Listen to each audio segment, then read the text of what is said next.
Hello guys, আমি পারমিতা। আজকে আমাকে আমার মা বানাতে দিয়েছিল পায়েস। আমার মা আমাকে কঠিন কাজ একদমই করতে দেয় না, কারণ আমার মা যদি করে রান্না আমি করি জোগাড়, আমার মা যদি খাবার বাড়ে আমি ধুই বাসন, আর আমার মা যদি বেড়াতে যায় আমি দিই ঘর পাহারা।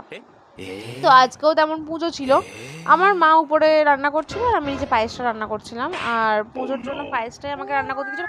তার আমি ঘুরতে গেলাম যে আমার দিদা আর দাদু দুজন মিলে কিছু একটা ব্যাপারে ওদের মান অভিমান হয়েছে, সেটা মেটাচ্ছিল।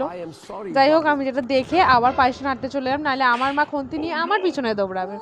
তো এটা ভাবতে ভাবতে আমি পায়েসটা বানাচ্ছিলাম, বেশি কিছু দিইনি গা। এই যে মুঠোখানেক চিনি, কাজু, কিশমিশ, দুধ আর ওই যে জল আর কি চাল, যেগুলো না দিলে হয়। বেশি কিছু দিইনি গা, শুধু খরচা খরচা, যাই করবে গা খরচা।